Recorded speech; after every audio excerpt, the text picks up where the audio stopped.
So, you've made it this far. Congratulations. However, this is where the real work begins. Making landfall is only truly the first step in forming something more cohesive and scalable. Plus, we don't really have the research power that's going to propel us out of the Neanderthal stage we exist in now. So, our top priority is simple. We must do science. To do science, we need labs. And to make labs do our bidding, we need red and green ooze in bottles. Jesse, we have to cook. To accomplish this, we're going to lay out something that I spent around an hour doing, sort of. I was vibing out pretty hard to some of my favorite music, trying to forget I'm stuck on this rock.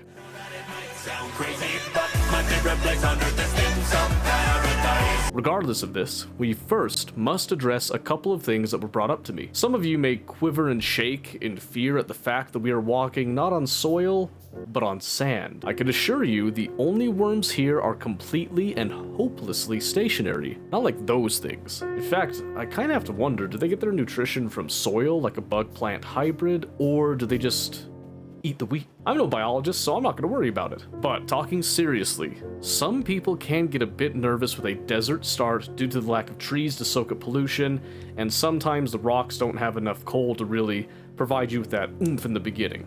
Don't worry about that. We're going to practice proper pollution management and looking ahead in order to maintain a healthy work environment.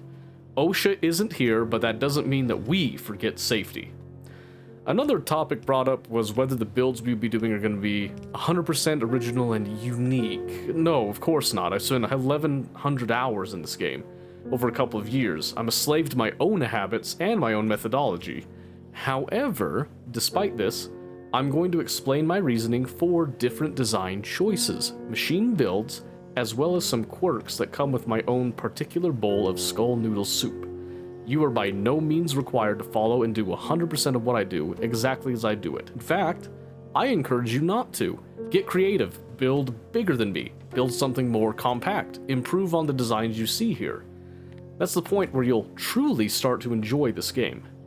For now, let's continue with our starter base and achieve the first real step to the future. Our first 2 science packs. Now, let's get to what we're going to accomplish in this about an hour's worth of gameplay.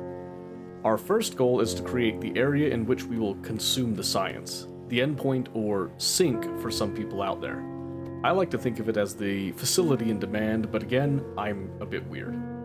During this step, we're going to keep the screen relatively free of text and graphics unless I feel we need to point something out specifically or I missed something. That's to ensure that brand new players can see as much as possible or pause and get what they need from a still frame. For our scenario, I decide to go with an 8x4 section of labs. This results in 32 labs. Notice how I have inserters feeding the first row from belts, then a chain of labs behind each of those going out 3 times. This is because labs have a fairly unique mechanic that allows them to place and pull science packs at will, essentially allowing you to daisy chain labs together to increase your fabled science per minute, or SPM as you'll know it. We're not going to worry too much about what specific SPM we're hitting. As long as progress is being made, we're totally happy with that. Once we settle on our research zone, we then need to feed it, so we'll start with the simplest of the 2 bottles, the red one. Now, the red one is very straightforward. We need to provide 1 copper plate, which we already have, and then gears, which we also already have available on demand. The trick is deciding how much we want to make. My preferred method is to apply some mathematics for the ratios. This isn't necessary, but it helps us be a bit more efficient. If you aren't into math all that much, you can go by feel like you're cooking a fine pasta dish, but I'm going to show this method, you can decide how you want to approach it for yourself. Now, in order to achieve this calculation, let's break down the problem. Firstly, our objective is to find the number of machines that we need, so that's fairly simple. But how do we find that number? Looking at our card here, we can determine that a single assembly machine 1 can produce 0.1 bottles per second. So, since our target is 1, we can simply take that 1 and divide it by the 0.1 output speed to produce the number 10. So our target number of machines for this calculation is 10 assembly 1 machines. And according to our ratio card, we know that we must feed 10 plates and 10 gears to get 10 bottles. It's a 1-to-1 ratio for all of those. It's pretty simple. So, let's build it. So first thing I always do with things like this is build along a single line, copy and paste out the buildings to get the raw number, then I look to condense a bit. In this case, we have a nice 10 machines, so 5 to each side makes it very simple. I'm also feeding from the center and outputting to the outer perimeter. You can do the opposite if you like, but this allows me to feed it simply, and with our low throughput, I don't really need it to be incredibly fast. We just need some output at all. We're also tacking it close to our labs and our inputs, mainly because we're keeping it compact for now. This is not necessary if you don't want to do this. You should feel free to build big and free if you like. That's just my own choice in this case, which will translate well into the green bottles later I have planned as well. You'll also notice how we're keeping a lot of this in a fairly tight area near our starting patches. This is an old habit of mine.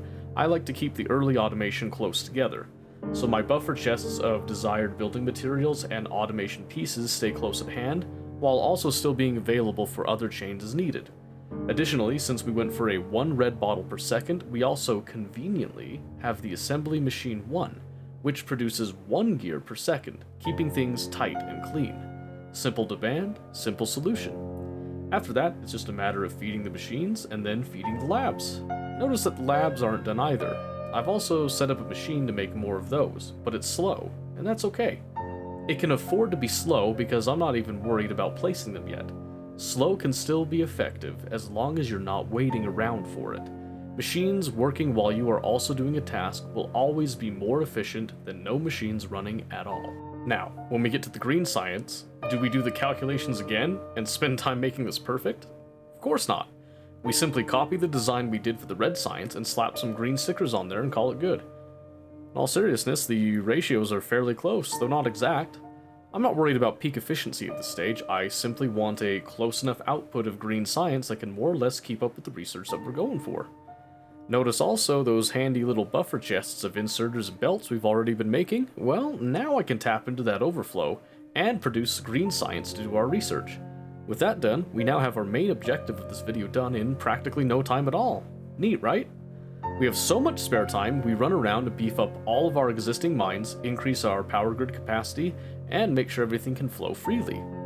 These are the steps that will typically take you the most time, the steps in between the large objectives. As you queue up your research and wait for the magic to happen, you'll then increase the amount of power that you need, meaning you need more fuel, meaning you need more mines, and the list will go on and on and on until the end of time. By the time we're done with our science and increasing our iron smelting capacity, we produce enough pollution that we need to go and clean up a bit of nests to keep things flowing nicely.